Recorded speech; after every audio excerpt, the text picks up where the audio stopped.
Bonjour, je suis Philippe et je te souhaite la bienvenue dans cette formation qui s'intitule Apto-Énergie, formation de soins énergétiques holistiques. Avant de rentrer dans le vif du sujet, me permets de te raconter un peu mon histoire pour que tu comprennes le cheminement et ce qui m'a amené à créer cette formation.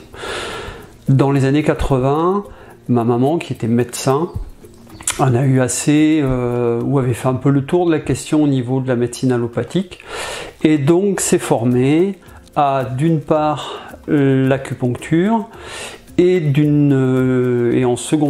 dans un second temps, elle s'est formée à ce que l'on appelait l'auriculomédecine, auriculothérapie. C'était les premiers pas occidentaux dans la médecine énergétique. Et donc moi j'ai testé cette médecine, cette approche, ce soin, en tant que client d'abord.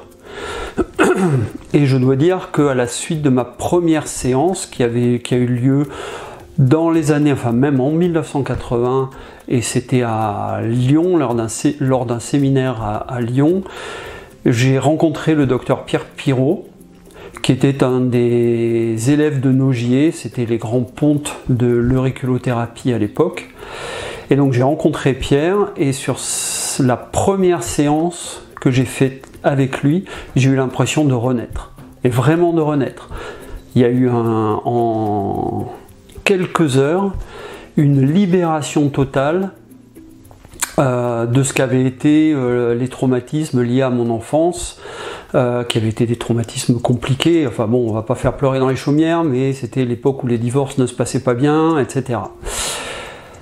Donc j'ai fait ma première séance de soins comme ça.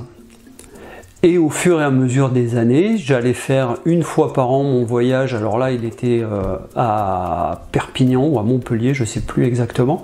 Et donc je partais en train, j'allais faire ma séance pour me remettre en état de fonctionner pour une année. Et puis j'en suis resté là. Je voyais que maman progressait, les années ont passé et ensuite c'est maman qui s'est occupée de moi énergétiquement, enfin en soins énergétiques. Et puis moi je vaquais à mes occupations, je faisais de la planche, de la photo, mes études, etc. Et dans les années 90, il s'est passé un truc étrange, c'est que mes mains ont commencé à chauffer. Et à me brûler, mais vraiment me brûler. La seule façon de faire passer cette sensation, c'était de les mettre sous l'eau froide et à grande eau. Alors dans les premiers temps, j'ai pas vraiment prêté attention, et au bout d'un moment, et ça commençait vraiment à être fatigant, parce que régulièrement, plusieurs fois par jour, il fallait que j'aille mettre mes mains sous l'eau froide. Et je me suis, comme j'étais sensibilisé au monde de l'énergie, je me suis dit, tiens, ça se trouve, il se passe quelque chose. Alors ce que j'ai commencé par faire, c'est à poser mes mains sur des plantes vertes. Et, si c'est de l'énergie, on ne sait jamais, je les mets sur les plantes vertes et on verra bien ce qui se passera. Et les plantes vertes en sont bien portées. En tous les cas, elles ne sont pas mortes.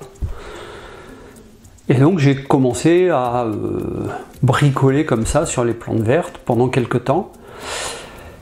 Et un jour, la mère de mes enfants est arrivée à la maison, elle faisait du karaté, elle avait une blessure, une brûlure liée à son kimono. Donc elle met de la pommade, etc. et ça passe pas, et les jours passent et sa blessure ne se calme pas. Et je lui dis, bah écoute, si tu veux, je peux essayer de passer mes mains dessus et on verra bien ce qui se passe.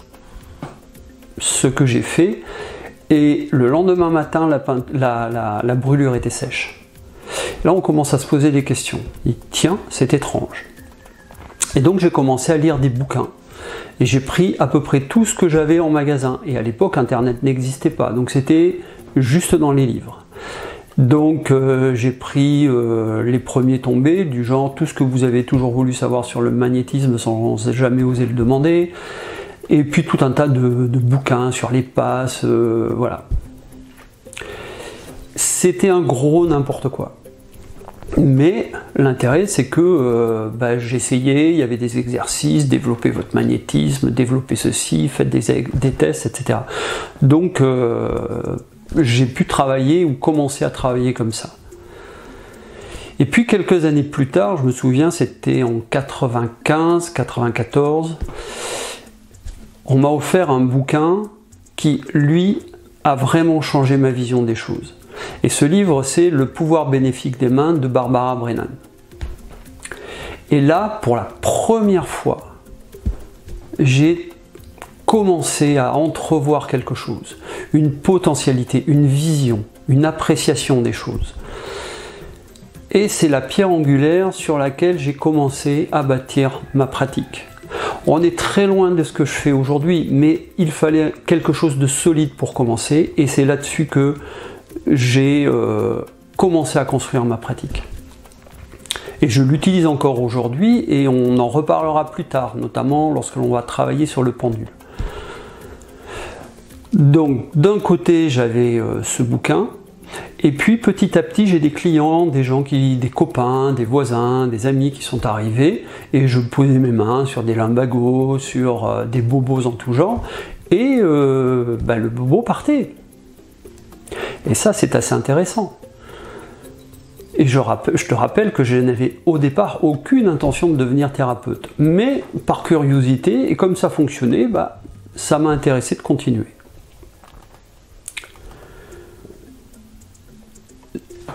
Les années ont passé, et donc je continue à bricoler dans mon coin, et un jour un voisin est venu me voir en me disant tiens, il paraît que tu es magnétiseur.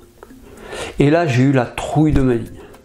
Là j'ai dit, ma réponse était non, et il m'a dit mais si, on me dit ça autour. J'ai dit faut pas écouter tout ce qu'on raconte, je le fais pas, c'est pas mon truc. En fait je me suis fait peur. J'habitais dans un village, et à l'époque, à cette époque-là, il n'y avait pas autant de thérapeutes. Aujourd'hui, des thérapeutes, il y en a partout. Mais à cette époque-là, il n'y en avait pas. Le magnétisme, le guérisseur, le rebouteux, c'était... les noms se passaient entre soi, en disant « Tiens, tu connais pas quelqu'un qui pourrait... Si, mais tu te tais, c'est un secret, il faut le dire à personne. » Et donc là, je me suis vraiment je me suis fait peur, quoi. Et alors ce que j'ai fait, c'est que j'ai ouvert un premier cabinet en ville, donc loin de mon village. Et je me souviens, j'avais mis bioénergéticien. Voilà, c'était l'énergie, la vie, ça me semblait cohérent. Et à l'époque, je ne savais même pas que la bioénergétique, c'était une discipline de soins. Et les premiers coups de fil que j'ai eus, c'est qu'est-ce que vous vendez de bio en alimentaire? Je leur ai dit mais je vends rien en alimentaire, je suis thérapeute. On m'a dit je croyais que le bio c'était tout ce qui se mangeait. Donc à ce moment-là, je me suis dit peut-être que mon nom il est pas très bien choisi. Et comme j'étais vraiment pas à l'aise avec ce positionnement de magnétiseur, j'ai cherché quelque chose, je me suis dit je vais me faire une formation pour avoir une plaque, pour pouvoir la mettre devant chez moi, et puis comme ça je pourrais pratiquer ce que je veux, mais au moins il n'y aura pas marqué ni rebouteux, ni sorcier, ni magnétiseur. Et donc j'ai cherché un certain temps, et je suis rentré et j'ai rencontré d'une certaine façon la sophrologie. Et là je me suis dit c'est cool ce truc là. Donc je me suis formé et je suis devenu sophrologue. Ça m'a fait énormément de bien. D'abord parce que pour la première fois, je rencontrais des gens qui pensaient la même chose que ce que je pensais intuitivement. Le principe de l'alliance avec l'autre, le principe de la globalité des choses. Et donc j'ai été très très heureux de faire cette formation. Au départ j'ai fait pour m'acheter une plaque en quelque sorte, et au final c'est devenu quelque chose de vraiment intéressant. J'ai utilisé cette plaque, donc j'ai mis sophrologue sur mon cabinet, et après j'ai fait à peu près ce que j'ai voulu à l'intérieur. Donc ça c'était pour être tranquille. Et j'ai continué à travailler, à faire évoluer ma technique, en travaillant sur les chakras, sur le corps énergétique, bref, tout ce que l'on va voir sur la formation. Et au bout d'un certain nombre d'années, je suis arrivé à formaliser ma pratique. Et là, je cherchais un nom, je cherchais pas par hypertrophie de l'ego, mais pour nommer ce travail-là. Et je suis arrivé au terme apto-énergie. Je t'expliquerai plus tard, un peu plus tard, ce que ça veut dire. Donc, dans cette formation-là, je vais t'apporter plus de 20 ans de pratique, de mes expériences, de ma vision du soin énergétique, de la relation au client, et puis c'est un cheminement complet.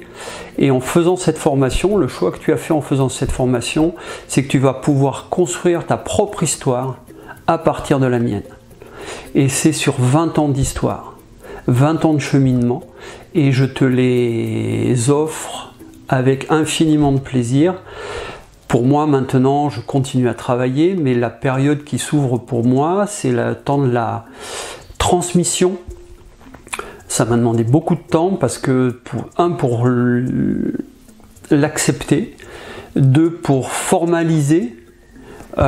C'est compliqué de retourner à la source, de se dire quel est le chemin que j'ai fait et comment est-ce que je peux l'indiquer, permettre à d'autres de le parcourir. Et donc voilà, ce qui va se passer sur cette formation et sur ce que tu vas vivre dans les jours, semaines, mois à venir, c'est le réceptacle, le résultat plutôt de ces 20 ans de vie. Et je suis très heureux de les partager avec toi. Donc je te dis à très vite pour la prochaine vidéo, on va rentrer dans le vif du sujet. Ciao!